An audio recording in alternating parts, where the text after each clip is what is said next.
Welcome to another Soccer Down Here 1v1, and for this one we head back to JAX. I was almost a poet and didn't know it because, and I don't know, Stacey, if folks warned you about my studio space. They did, and I'm really happy to see our scarf in the background there amongst all the others. Yep, and there's like 200 or something scarves, and everything's had to be reinforced. By the way, the multiple rack shower rods. Those have become the saving grace for all of these. But yes, we are not here to talk shower rods and scarves. We're here to talk about one scarf in particular because Sporting JAX has named Stacey Balaam their first head coach of the US-Super League women's side. Congratulations. Has it been the whirlwind you anticipated? Yeah, it was quite overwhelming actually. Just the attention that the club's been receiving, and all of the messages and calls and social media and text that I've got since the announcement has been really, really overwhelming, but really exciting at the same time. So your phone has officially blown up, as the kids say. Yes, it has, and feel very humbled. But a lot of people, they show an interest in soccer, and obviously they know that that's my identity. That's what I love doing, and they're really proud and really excited for what's to come. Associate head coach at Vanderbilt before you come down there to Jacksonville, so you know about it just means more in this particular footprint. The first question that I like to ask coaches when they step into a new position is why now? And so I guess it's two parts. Why and why now go from Vanderbilt to be a head coach in the USL in the Division I Super League? Yeah, that's a great question. I mean, every coach wants, to continue to professionally grow. They want to continue to elevate their career, and they want to take chances when they come available. And not that I was expecting it, but after conversations with Mark Warburton and just learning a lot about what this club has to offer and what its ambition is and what its vision is, it really excited me. And although I was, really, really happy where I was at Vanderbilt, it was just a dream come true. And it was just something that I wasn't expecting. And I felt like, I just wanted to be a part of that ambition and that vision of the Jacksonville team. How much staring in the mirror and alone time and staring out into vistas and looking out over the Tennessee River did you take before you made this decision? Yeah, I mean, you obviously could relate here, because it was one of those where, you'll be really, really sad to leave what you have. And it's the fear of the unknown as well. But then there's that level of excitement of what could come and what the future looks like. So there was a lot of decisions I had to make in my head, and whether it was going to be the right decision. But I don't regret that decision for 1 minute. I think this is going to be a really exciting future for not only myself, but for the community of Jacksonville and the club itself. Stuff you know about in the Southeastern Conference. It doesn't matter what sport we're talking about, but it's always Cruton season. And that is the official spelling of it. CROOTIN apostrophe. It's Cruton season. A lot of others folks will sit there and say, yes, it's recruiting and all this kind of stuff. It's Cruton down here in the Southeast. Obviously it had to have been humbling to have been recruited yourself, but now the process starts for you about your Cruton and what you've got to do to assemble this squad.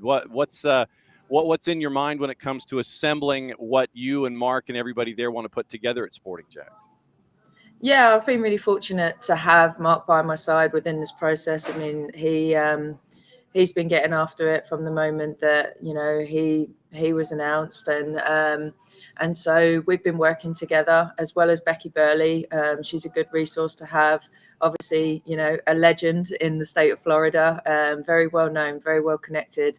So between all three of us, we've been trying to make connections and talk to agents. Obviously, I'm very familiar with a lot of the players within the US, just being familiar with the college system. So is Becky. And so, we feel like we're building something, and we're really excited. We've already got some players signed. especially here in the US, and then some from overseas. So we're starting to put it together, and it's starting to really come along now. And you've spent time here in the Southeast outside of Vandy. You were up in I think one of the underreported and underrated hotbeds of the sport up when you were spending time at the University of North Georgia. Then you get to go out to West Georgia and Carrollton. So you've seen the sport grow in the Southeast. And I think that I'm hoping I'm not spilling any intel here, but I think that you probably are in a position better served where you can go to a Gainesville and you know what you're looking for. You can go to West Georgia, and I mean that in West Georgia, not just the University of West Georgia, but you know those pockets where there is talent that might be overlooked or underappreciated to help build this process. I think that might be a built-in advantage for you. Yeah, absolutely, John. The market is great there in Atlanta. I mean, there is a large pool of players. There's some really top high-level clubs within that state, and I did a lot of my recruiting during my time when I lived there for about 12 years. So I became very familiar with that particular area of the city, north and west and south, and so it was. With the amount of connections that I built there and networking that I did with the club coaches, I can see obviously there's a lot of talent coming out of the state, and yeah, it was very, very fruitful for me when I was recruiting there for the colleges that I worked for. How would you describe yourself as a coach, whether it's demeanor, philosophy? What are folks getting into when they see you on the touchline there for Sporting JAX? Who are they getting as an individual on and off the field? Well, I think immediately they probably would sense my passion for the game. I've lived and breathed the sport all my life, and so I have, such an investment in it. Borderline consumes me at times, but it is my passion. It is what I do. It's my livelihood. So I think that's the first thing that they would see. I'm an energetic person on the field, intense, competitive, but I'm also compassionate at the same time. And I know that I can relate to players very well. I did actually try and prolong my playing career as long as I could. And I think what helped me was becoming a little bit more understanding of players' needs, and whether that's physically or emotionally, just because I was going through it as a player, but also was coaching at the same time. So I think that prolonging my career made me a better coach, but also helped me become a better player. But I think all in all connected me with the player's mindset for as long as possible. So I understand the compassionate piece too. When you look at your CV, it's Silverbacks, Montevallo, UNG, UWG. So you've seen the sport grow in the Southeast. What has it been like, say, over the last 10 years to see the sport explode to where it is, where there are opportunities, and I'm going to go ahead and use air quotes, in the atypical soccer markets, where when something happens and it explodes, folks on the outside who may not know, they're shocked. But everybody who's on the inside were like, no, we knew this going in. What's it been like for you to see the sport grow here in the Southeast for the last decade plus?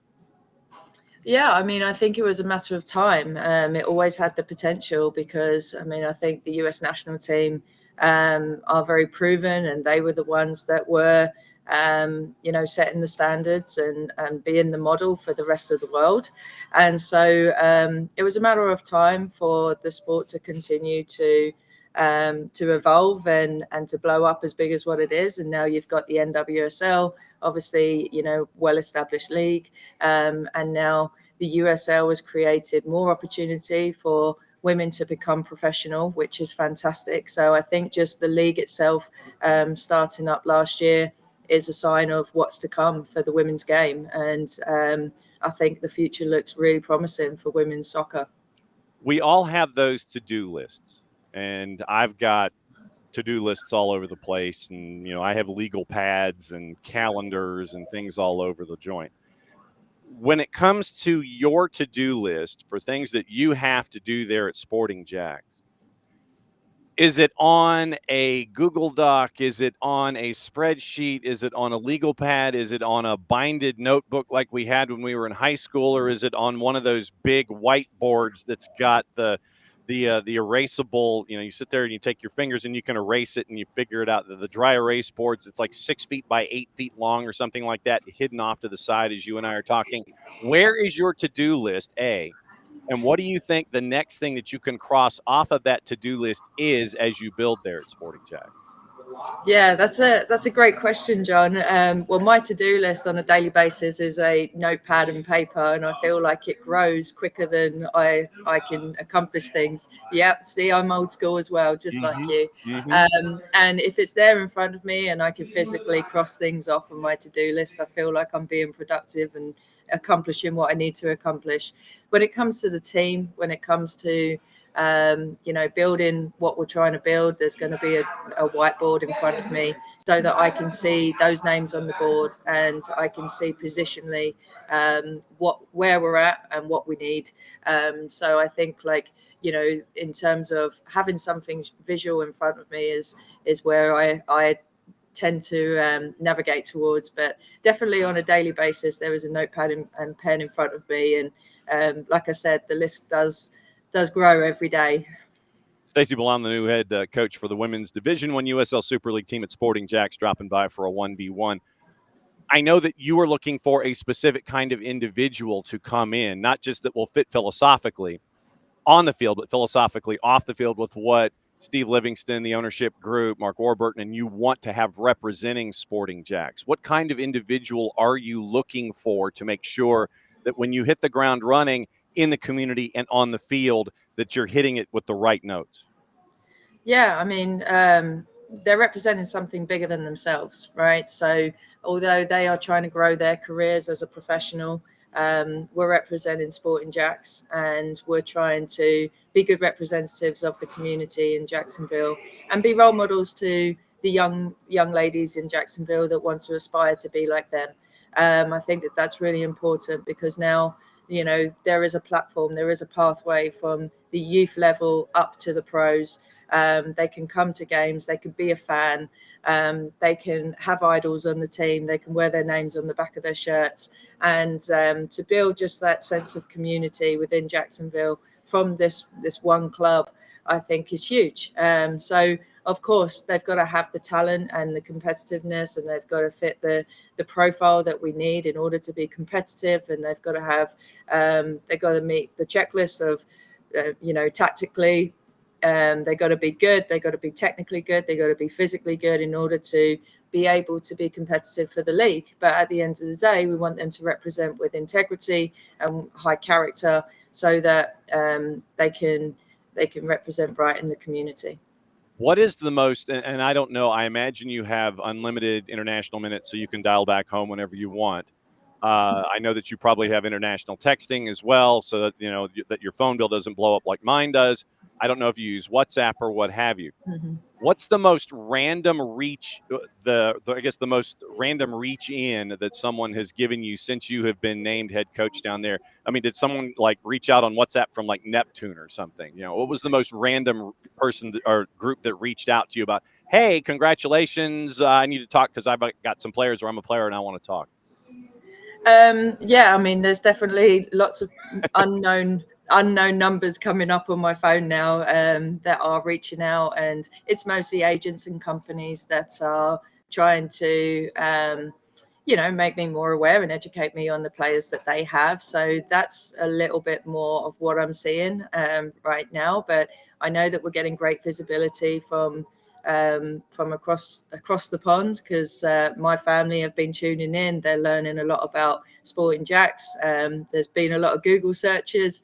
My friends from home, my former teammates that I played with, are all across the world. So everybody's kind of now, I guess, a little bit more educated and informed about who Sporting Jax are. Are there Sporting Jax flags hanging in Suffolk as we speak? There will be soon. They're demanding a T-shirt. They need some swag, apparently. So I guess I figured out my Christmas list. Yes, you're going to the team store and you're like, Mark, I need this and this and this and this and this. No, that's why I figured it's going to be. It is going to be a sporting swag holiday season, no doubt about it. When Do you even have an office yet? Yeah, actually, Mark took me to an office space, so there will be an office for me, and I do have a key. So he did as much as cut a key for me and show me where the office will be. So I did get a brief tour of that, which is good. So I understand now what I'm looking at, and I have a place to go to every day when I physically get down there. Does your card key work in Mark's office, or does Mark's work in yours, or is it just like, no, your card key's over there, don't come into my office? Yeah, I think we have all access to everything, so there's no secrets in that office space. When you were taking the tour and when they were giving you the grand tour of Jacksonville and the vision of everything, I imagine it was a time to go over to UNF and look at Hodges, and then they took you and introduced you to the youth side of things. What I'm not going to use the word gravity, but just the importance of this gig and what it means to be a part of building something. What was that tour like for you to understand what you were getting into here? Yeah, I mean, first of all, we're super appreciative of UNF providing their facilities to us. I'm actually long-term friends with Eric Faulkner, who is the head coach there, and I know that he is helping, with this whole excitement, enthusiasm, and drive behind this club. And right now he can't do enough to help us. And UNF have been really welcoming, and they've shown great hospitality. Their field is in great condition. It's going to be a great space for our fans to come and watch games. And I know that the team behind it, the staff, the ticket sales, everybody is working really, really hard to get this off the ground and to really make it a big community thing. And I think that partnership with UNF has really helped because, it's also bringing in their student body and making them more excited and gaining level of interest within the game. I mean, we're there in Jacksonville where it's been driven by the JAX, like they are a NFL culture in Jacksonville. But I think that right now we're getting a lot of attention, and I think that we're educating people there of what's to come, and there's a lot of excitement. So even being down there for a few days last week, the drivers that were driving me back and forth from the airport were really, really interested in hearing more about it. And they said that they would have come to games. So I think that they're ready for this. The community are really excited. And thanks to UNF, they are going to provide a top-notch facility for us until we get one of our own. Well, and I think to your point, I think that here in the southeastern United States, a lot of folks have been able to take that college football mentality and the fandom and the fervor that they have for their particular teams, and they have now applied it to the new franchises in soccer in their markets. And you see it basically is a college football fan vibe that is translating to those who are being introduced to the sport for the first time. And I mean, you look at markets like Nashville and Atlanta and Charlotte and Birmingham and Statesboro and whomever, but they're translating that college footballness and turning it into they're turning it into professional football, FUTBOL. And you're seeing just that energy that's there from the college football fan coming forward in the Southeast. Yeah, absolutely. I mean, you take Steve Livingstone, for example. I mean, he worked in the NFL, but he is a lifetime fan of Celtic back home. And so, he's working in the football franchise, but big fan of soccer. And so still tuning into the results back home and watching games, the Celtic games, and feeling the rivalry between them and Rangers. And so when you take someone like that, he has a passion for both sports, but I think it's always been within him to try and get a soccer team off the ground, and he's accomplishing that right now. And he's a brilliant businessman and a really passionate guy, and everybody is rowing in the same direction as Steve, and we're ready to go. So have you been in the middle of the Celtic and Rangers smack between Steve and Mark yet? Yeah, there's been quite a few comments so far, so I think that will continue. I just have this vision of you kind of navigating and refereeing between old firm days and things like that. Yeah, no, they've definitely shared their opinions on it, but it's good banter. It's really good. I mean, you can just feel that rivalry just between the two of them, but no, it's great banter. What's next for you on the list? What's next on the legal pad? Well, I have to sell a house, buy a house, relocate. But yeah, all of the big things. In between that, I am going back to see family and also deliver some sporting JAX goods to them, so that they can represent in England and put us on the map over there. But when I get into Jacksonville physically and permanently, we got the W League team that's going to be playing in the summer, so I'll definitely be present for that, but we've got to get prepared for July 1, which is when we start pre-season. So we're still obviously putting the team together and signing players and talking to players on Zoom calls and talking with agents and doing our due diligence there. But it's a daily grind, John, and we're ready. We're trying to get prepared and be ready to make a statement in this season. Looking forward to it. The new head coach for the Division I USL-Super League team in Jacksonville at Sporting JAX, Stacey Balaam. Stacey, thanks for dropping by. Don't be a stranger. You know that the carpet is yours, and our card keys work anytime, so you can come in and crash and let us know what's going on down there at Sporting JAX. Thanks for dropping by for a 1v1. Thanks, John. Hope to see you at some games this season. You got it.